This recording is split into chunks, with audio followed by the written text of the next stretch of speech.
Hello students, class tenth science के third chapter का fifth और लास्ट पार्ट, फोर्थ पार्ट तक हम लोग ऑलरेडी स्टडी कर चुके थे।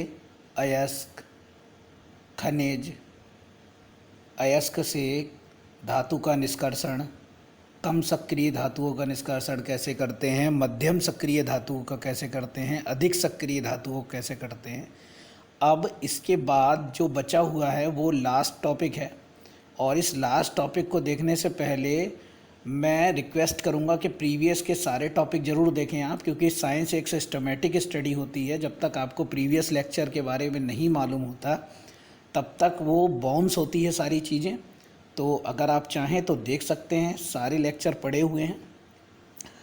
और आज का जो टॉपिक है, देखते हैं हम लोग इसमें क्या क्या पढ़ना है। देखिए, आज जो हम लोग स्टडी करने वाले हैं, देखिए साइंस की जो स्टडी है वो शॉर्ट ट्रिक में नहीं की जा सकती, और जितने भी लेक्चर पढ़े हुए भी हैं वो शॉर्ट ट्रिक में आप समझ तो नहीं सकते उन्हें। हाँ, उनका एक थोड़ा बहुत नॉलेज तो ले सकते हैं। साइंस को हमें शॉर्ट ट्रिक में नहीं, कम से कम एक लेक्चर के लिए 10 से 15 मिनट चाहिए ही चाहिए।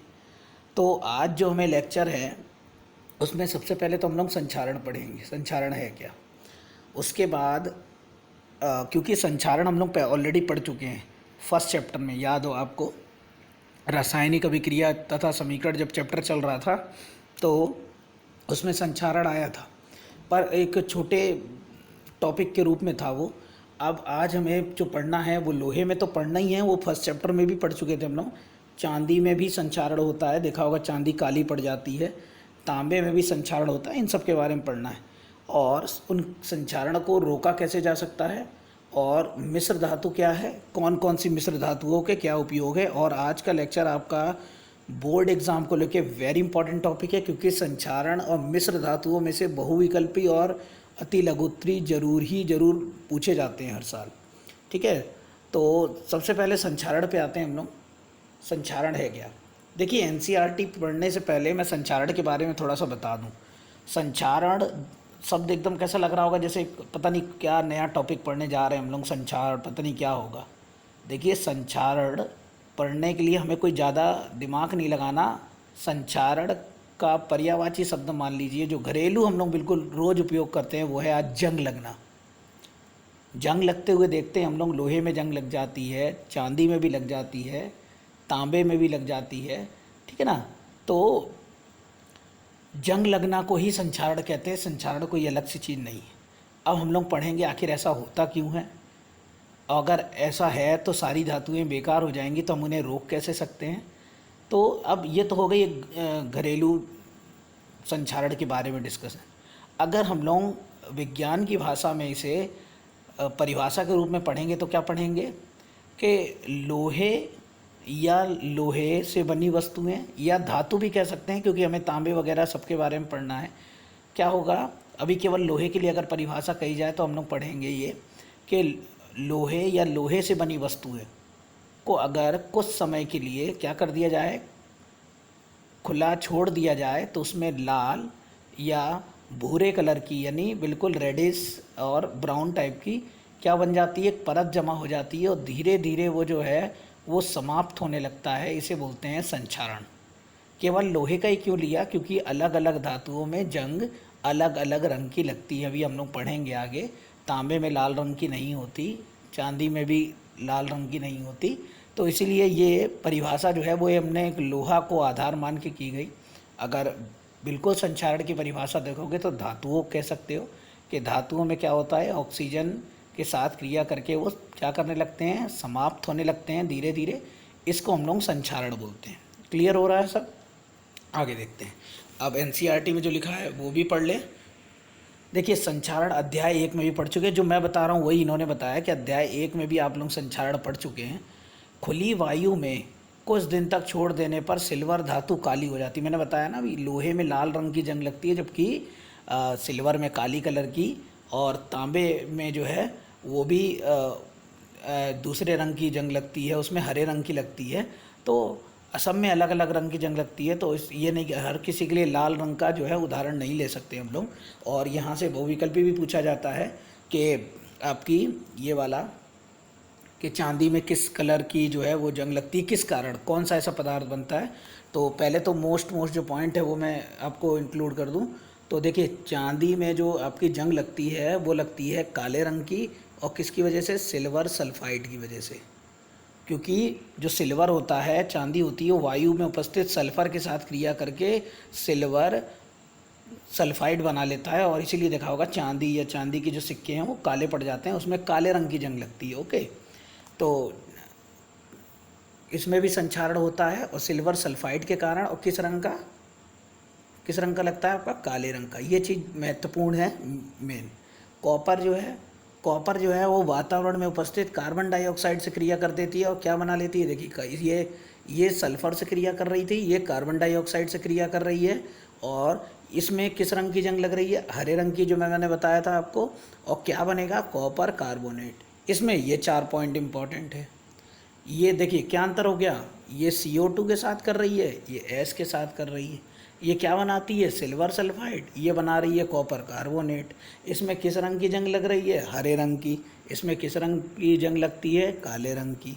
ठीक है, तो ये चीज़ आपकी वेरी वेरी इंपॉर्टेंट है। ये जो मेन मैं अंडरलाइन कर देता हूँ, इसे ज़रूर पढ़ें आप, क्योंकि मैं जितना भी कोर्स करा रहा हूँ आपको बोर्ड को लेके भी इम्पोर्टेंट नहीं बताता जा रहा हूँ। क्योंकि ज़्यादातर क्या होता है कि टीचर पढ़ाते रहते लास्ट में एक 1 मंथ रह गया तो कहते हैं अब वो जो टाइम होता है आपका मोस्ट बताने का, वो यूजेबल नहीं होता। क्योंकि उन 1 महीने में ना तो बच्चे की इतनी कैपेसिटी है सारे मोस्ट को नोट कर लें, तो बेहतर रहे कि हम जितना पढ़ते जाएँ और वहाँ जो मोस्ट हैं उसे हम साथ साथ पढ़ते रहें, तो बोर्ड में सबसे ज़्यादा मार्क्स आते हैं हमारे। और मेरे पढ़ाए स्टूडेंट्स के ऐसे आ भी रहे हैं, बराबर आ रहे हैं। तो मैं भी यही उम्मीद करता हूँ कि आप भी उसी सिस्टम से पढ़ें। ओके, तो ये चीज़ क्लियर हो गई। सिल्वर में किस रंग की लग रही है आपकी, काले रंग की। किसकी वजह से, क्योंकि वो सल्फर से क्रिया कर लेता है, क्या बना लेता है, सिल्वर सल्फाइड। जो काला काला दिख रहा है वो क्या है, सिल्वर सल्फाइड। कॉपर में जंग क्यों लग रही है, किसकी वजह से, कार्बन डाइऑक्साइड की वजह से। किस रंग की, हरे रंग की। क्या बनने के कारण, कॉपर कार्बोनेट के बनने के कारण। देखा होगा आपके घर जो तांबे आंबे के लोटे होते हैं वो हरे रंग के हो जाते हैं, क्योंकि उनमें जंग लग जाती है किसकी, कॉपर कार्बोनेट की। ओके, तो ये संक्षारण किस किस में हो गया, तांबे में और सिल्वर में। लोहे के बारे में क्यों डिस्कस नहीं किया, इन्होंने ये कह दिया था कि लोहे का हम पहले चैप्टर में पढ़ चुके हैं। और आपको बता भी दूं, अगर पहला चैप्टर याद ना हो तो, हालांकि लेक्चर पढ़े हुए हैं, जो आपकी लोहे में जो जंग लगती है वो किसकी वजह से होती है, वो लाल रंग की लगती है, और आयरन ऑक्साइड बनता है आपका, वातावरण में उपस्थित ऑक्सीजन के कारण से क्रिया करता है वो। ओके, तो ये तो संक्षारण हो गया। ठीक है, अब आते हैं हम लोग संक्षारण से सुरक्षा। देखिए, संक्षारण से सुरक्षा में वही सारी चीज़ें हैं जो फर्स्ट चैप्टर में पढ़ाई गई थी। कौन कौन सी, ये देखिए, पेंट करके, देखा होगा घर में कोई चीज़ जंग ना लगे, कूलर वगैरह, तो हम लोग क्या कर देते हैं, पेंट कर देते हैं, जंग ना लगे इनमें। तो एक तो उपाय यही है, पेंट करके। दूसरा, तेल या ग्रीस लगाकर, ये भी बहुत अच्छा उपाय है आपका, तेल या ग्रीस लगाकर। देखा होगा जो कीले हम तेल में डुबा के रखते हैं उनमें जंग नहीं लगती, या कोई स्क्रू या कोई नट बोल्ट होता है, अगर उसमें हम ग्रीस लगा देते हैं तो वो ईज़िली जो है वो ओपन हो जाता है, खुल जाता है वो। तो ये एक अच्छी विधि है संक्षारण से रोकने के लिए।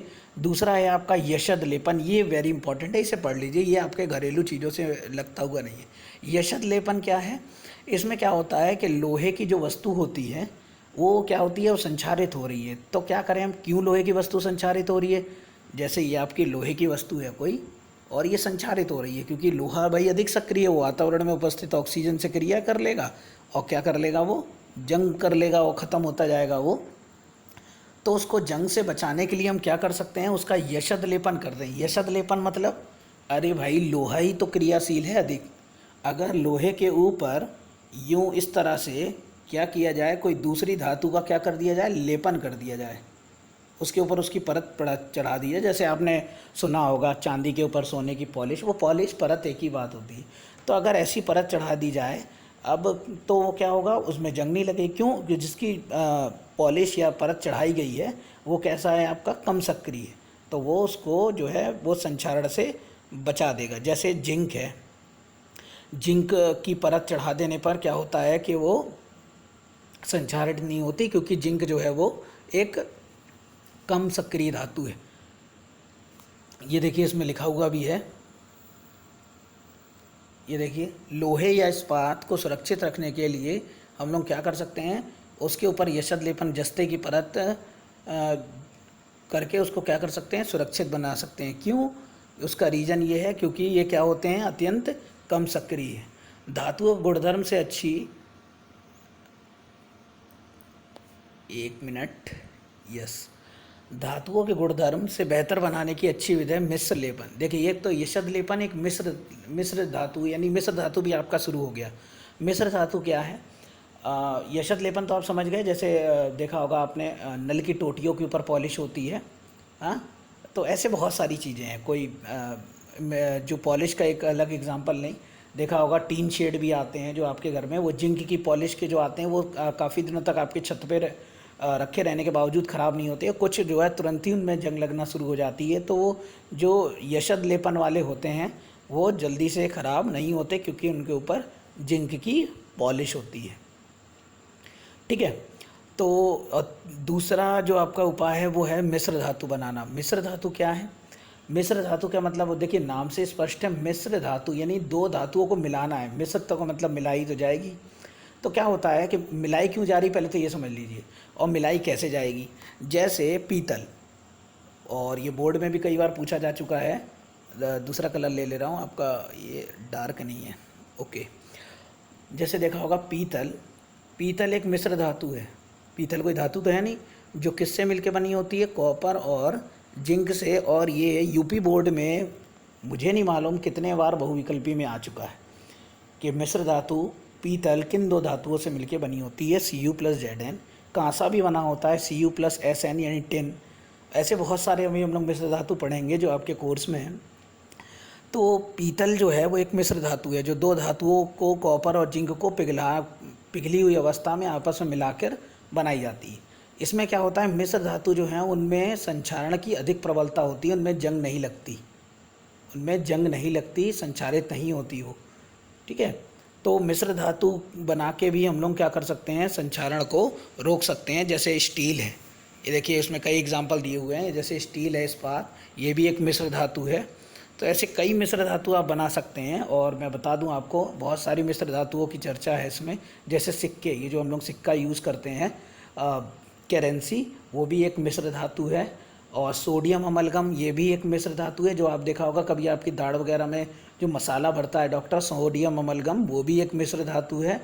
और पीतल एक मिश्र धातु के बारे में बता ही चुका हूँ। 3, कांसा, जो आपके देखा होगा बर्तन और ये बहुत सारी चीज़ें कांसे की, कांस्य पदक जो दिए जाते हैं, वो भी एक मिश्र धातु है। वो बना है Cu प्लस Sn यानी टिन से।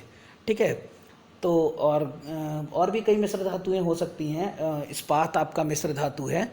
ठीक है। तो मिश्र धातुएं ऐसी कई होती हैं और उनके सबके अपने अलग अलग जगह उपयोग हैं। ये देखिए नीचे डिस्कस भी दिया हुआ है। सोडियम अमलगम, ये देखिए तांबा Cu प्लस Zn से मिलके बना है। कांसा Cu प्लस Sn से मिलके बना हुआ है, टिन से।